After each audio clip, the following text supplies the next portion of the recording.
नमस्कार साथियों, मैं राहुल शर्मा दिशा एकेडमी के इस प्लेटफॉर्म पे एक बार आप लोगों का फिर से स्वागत करता हूं। जैसा कि आप लोगों को मालूम है कि मध्य प्रदेश प्रारंभिक परीक्षा की तैयारी हम हमारे चैनल पे करवा रहे हैं और जिसमें आपको नया जो पार्ट जोड़ा गया था आयोग का, वो सारे के सारे आयोग में कंप्लीट करवा चुका हूं। सारों की लिंक जो है वो डिस्क्रिप्शन बॉक्स में मैंने डाली हुई है, आप लोग वहां से जाकर देख सकते हैं। अब हम बात करेंगे मध्य प्रदेश के राजवंश, मतलब जो रियासतों वाला पार्ट जो नया जोड़ा हुआ है, जो आपके प्रारंभिक और मुख्य परीक्षा दोनों के लिए ज़्यादा इंपॉर्टेंट है, लेकिन मेनली इंपॉर्टेंट आपकी मुख्य परीक्षा के लिए ही रहेगा। ठीक है, लेकिन प्री में भी ये बहुत आपको काम में आएगा। तो हम आज बात करने वाले हैं गोंडवाना रियासत की।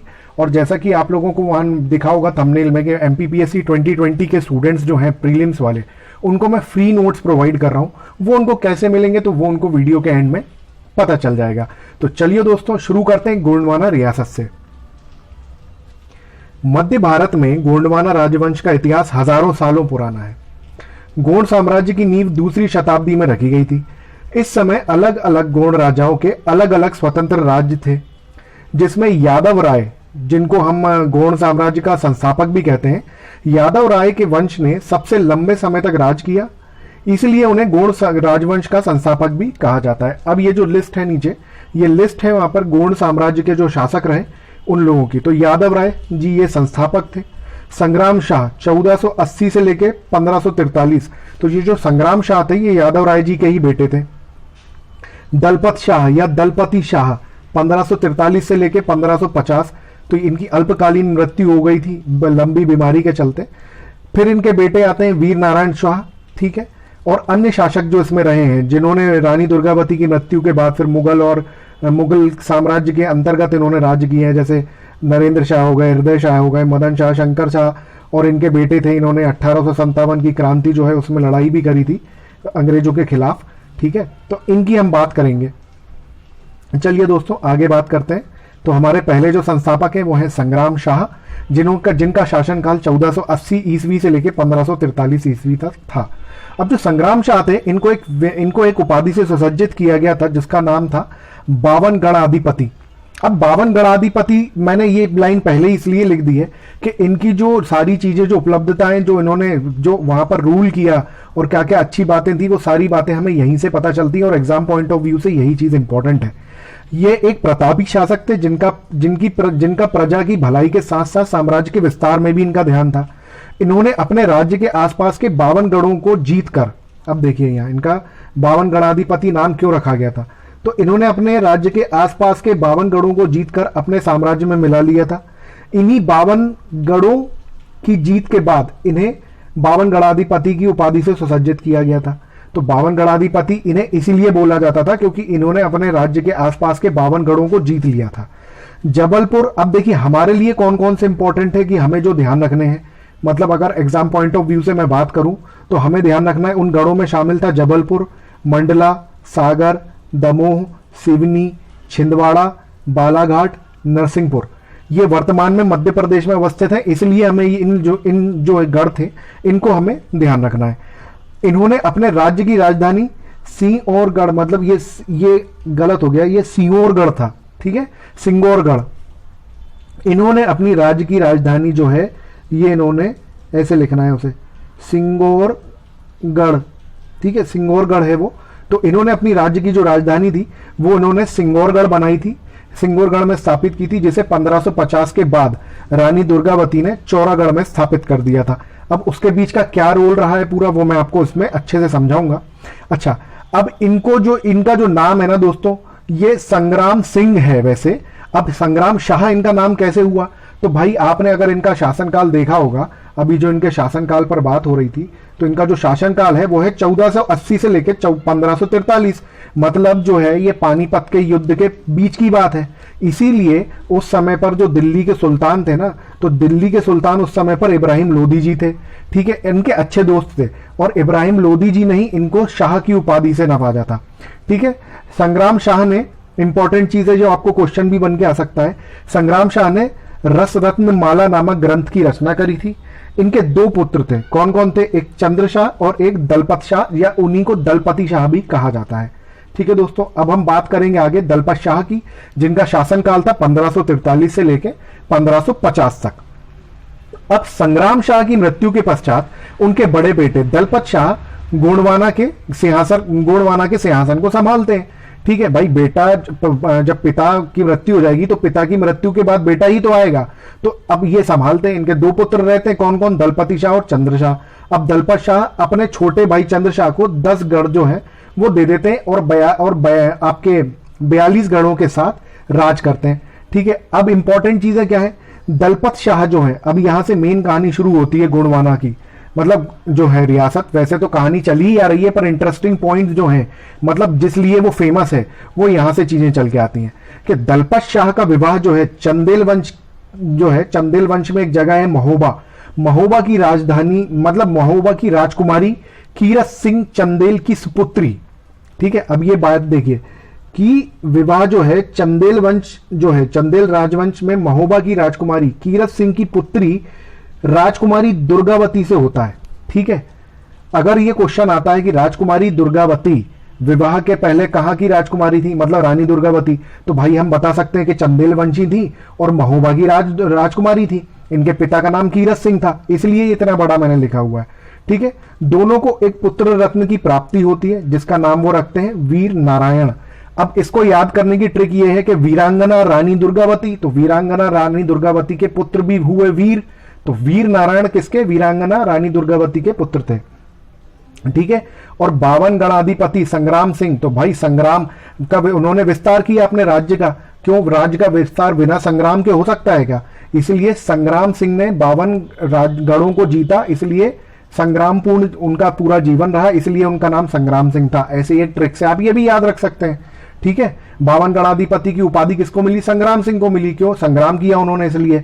और वीरांगना रानी दुर्गावती के बेटे का नाम क्या था? वीर नारायण सिंह। ठीक है, 1550 में जब वीर नारायण 5 वर्ष के थे, तब दलपत शाह की मृत्यु लंबी बीमारी के चलते हो जाती है। ठीक है, बहुत लंबे समय तक वो बीमार रहे और फिर उनकी मृत्यु हो जाती है। अब ये यहां पर क्यों लिखा हुआ है कि 5 वर्ष की आयु? ये सब तो मैं बाद में भी लिख सकता था, इसलिए लिखा कि इस 5 वर्ष से आपको 1550 ईस्वी याद रह जाएगा। ठीक है, 5 वर्ष से 1550 ईस्वी आपको याद रह जाएगा, इसलिए मैंने यहां पर लिखा है। तो अब देखिए, बिना राजा के राज्य को अन्य राजा गिद्ध की भांति देखते हैं। उनका मन उस राज्य को पाने की लालसा में दिन दुनी रात चौगनी जो लालसा है उनकी बढ़ती जाती है। इसलिए अपने राज्य की रक्षा हेतु महारानी दुर्गावती ने अपने 5 वर्ष के बालक को अपने संरक्षण में राजगद्दी पर बिठाया। ठीक है, तो संग्राम शाह जो है मतलब दलपत शाह के बाद मतलब जो है उनके बेटे वीर नारायण शाह 1550 से 1564 इनका शासनकाल रहता है और महारानी दुर्गावती के संरक्षण में इनका शासनकाल चलता रहता है। तो वीर नारायण शाह को राजगद्दी पर बिठाते ही रानी दुर्गावती गोंडवाना की बागडोर अपने हाथों में ले लेती हैं और उन्होंने अपनी कुशल प्रशासन क्षमता और सैन्य क्षमता के आधार पर गोंडवाना साम्राज्य को समृद्ध और शक्तिशाली बना दिया था। अब सबसे ज्यादा समृद्ध बनाने में जो उनका पॉइंट ऑफ व्यू जो था, मतलब वो अच्छा खासा वहां पर भाई खेती वेती सब बढ़िया थी, तो उन्होंने इसी चीज पर बल देते हुए जो है सशक्त बनाने के लिए सबसे बड़ा कृषि विभाग जो था उसको उन्होंने सशक्त बनाया। तो यहां आगे मैंने यही लिखा है कि उनके राज्य को सशक्त बनाने के लिए सबसे बड़ा कृषि विभाग को जाता है, श्रेय जो है कृषि विभाग को जाता है। तो गोंडवाना की प्रजा इतनी सशक्त थी, ऐसा बोला जाता है दोस्तों कि गोंडवाना की प्रजा इतनी सशक्त थी कि वो जो उनके राज्य के कर जो आपको देने, जैसे हमें टैक्स भरने पड़ते हैं ना, तो वहां पर भी भाई टैक्स तो पहले से ही चले आ रहे हैं। तो गोंडवाना की प्रजा इतनी सशक्त थी कि वो अपना कर भी स्वर्ण मुद्राओं से देती थी। ठीक है, अब 1556 में बाज बहादुर नाम सुन के मांडू याद आ ही गया होगा आप लोगों को। ठीक है, तो 1556 में बाज बहादुर सुजात खां के पुत्र थे, ये भी मैंने यहां पर आपको बता दिया, जो कि मांडू के शासक थे। वो गोंडवाना पर आक्रमण करते हैं, जिसे रानी दुर्गावती अपनी कुशल राजनीति और सैन्य शक्ति के बल पर हरा देती हैं।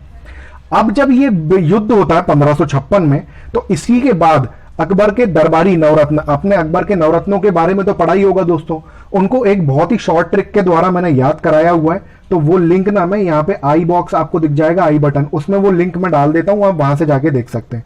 तो अकबर के दरबारी नवरत्न में से एक अबुल फजल, जिन्होंने भैया एक किताब लिखी है बहुत ही अकबर के ऊपर ही लिखी है, अकबर की जीवनी, तो वो जो है वो आपको कमेंट बॉक्स में मुझे कमेंट करके बताना है कि वो कौन सी किताब थी। ठीक है, अबुल फजल उस समय गोंडवाना आते हैं और इतना हंसता खेलता भरा पूरा राज्य देखते बहुत खुश होते हैं और वापस जाके सारा का सारा जो है बखान वो अकबर के समक्ष करते हैं। अकबर रानी की वीर गाथा सुनकर उनसे बहुत प्रभावित होते हैं और रानी को अधीनता स्वीकार करने का प्रस्ताव रखते हैं, जिसे समक्ष रख देते हैं रानी के। अब भाई रानी तो रानी दुर्गावती, वो भी रानी दुर्गावती, अब वो किसी की अधीनता क्यों स्वीकारेंगी? इतने सशक्त और इतनी वो खुद इतनी वीरांगना, जिनके भारत की बड़ी वीरांगनाओं में जिनका नाम लिया जाता है, वो किसी मुगल शासक की अधीनता क्यों स्वीकारेंगी? इसलिए वो उसको अस्वीकार कर देती हैं। दोस्तों अभी तक वीडियो अगर आपको अच्छा लगा है तो प्लीज वीडियो को जल्दी से लाइक कर दीजिए, क्योंकि आप लोग ना वीडियो को लाइक करना भूल जाते हैं। तो दोस्तों इसलिए मैं बोल रहा हूं कि वीडियो को प्लीज अभी लाइक कर दीजिए, 2 मिनट भी नहीं लगेगा, अभी आप लाइक कर दीजिए। ये देखिए, ये आपने लाइक किया और वहीं के वहीं देखिए ऊपर सब्सक्राइब का बटन आ रहा है, सब्सक्राइब का बटन प्रेस करके बेल आइकन को भी प्रेस कर दीजिए। ठीक है दोस्तों, चलिए अब आगे बात करते हैं कि भाई यहां पर तो अकबर ने अपनी अधीनता स्वीकार करने के लिए रानी को बोल दिया।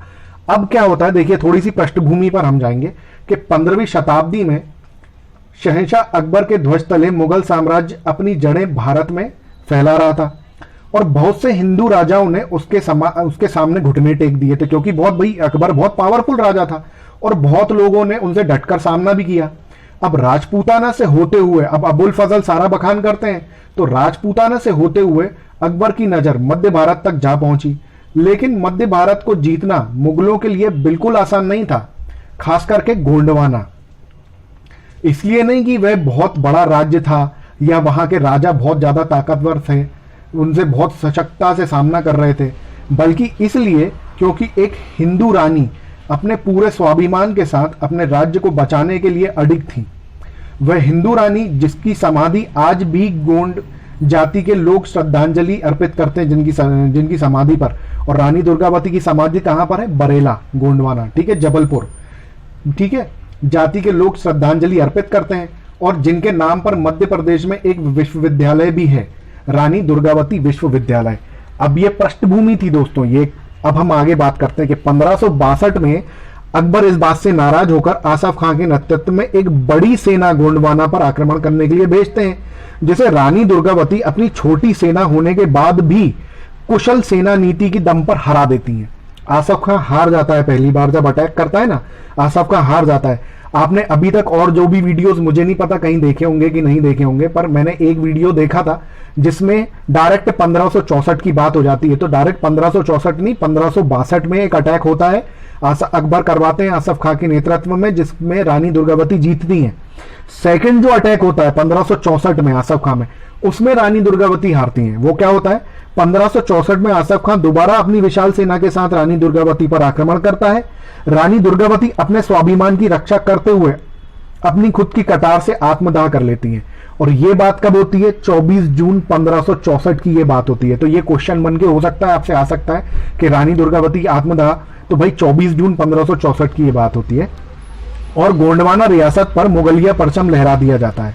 इसके बाद गोंडवाना शासक अकबर के अधीन राज करते हैं, ठीक है, रहा कर नहीं है, गोंडवाना शासक अकबर के अधीन रहकर राज करते हैं, ठीक है। तो मैंने आपको जो बाद में जो शासक जो बताए थे शुरू में, तो वो शासक यही थे। अब देखिए कुछ शासक तो उसके अधीन रहकर राज करते हैं, फिर क्या होता है, मुगल शासक धीरे धीरे, मुगल जो है, मुगल काल का अंत आ जाता है, क्योंकि भाई मराठा जो है, मराठा किंगडम उस टाइम पर बहुत पावरफुल हो जाते हैं, मराठा जीतने लगते हैं और मराठा अपनी सैन्य नीति और अपनी लड़ाई करने के तरीके से, वैसे ही जो उनकी गोरिल्ला रणनीति थी, उसके लिए भी वो लोग बहुत फेमस थे। और मराठा जो थे वो भी बहुत लड़ाकू माने जाते थे और बहुत ही प्रभावी मतलब शासन भी उन्होंने किया। तो 1781 में क्या होता है कि 1781 में गढ़मंडला मराठों के अधीन आ जाता है और उसका एक बड़ा भाग नागपुर में भोसले साम्राज्य के, मतलब भोसले साम्राज्य जो रहता है, एक बड़ा भाग गोंडवाना का उसमें समाहित हो जाता है।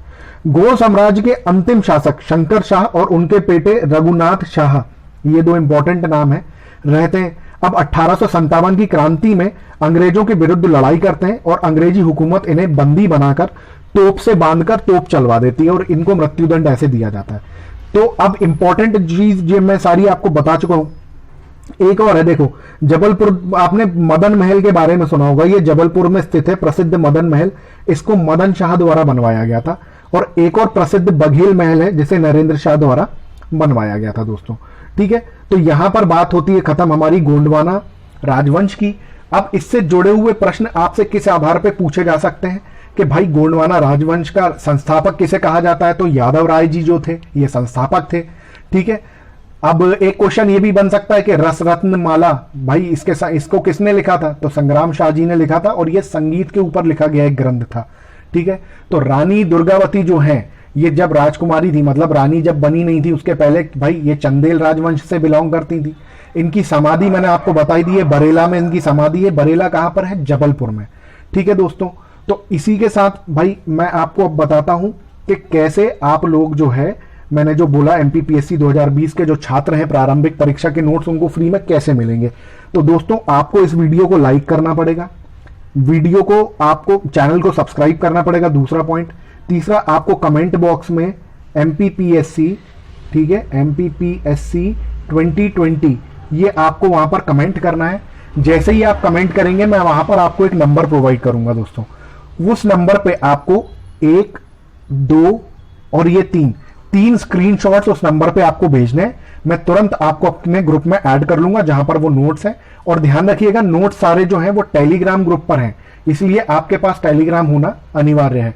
हमारी दिशा एकेडमी दोस्तों ये शेयर चैट आपके जो है आपका फेसबुक पे, टेलीग्राम पे, ठीक है ना। दूसरा हमारा आपका जो इंस्टाग्राम है, इंस्टाग्राम पे भी हमारी दिशा एकेडमी है, ट्विटर पे भी है। तो ये चारों की जो लिंक है ना ये आपको डिस्क्रिप्शन बॉक्स में नीचे मिल जाएगी, तो वहां से भी आप हम लोगों को फॉलो कर सकते हैं दोस्तों।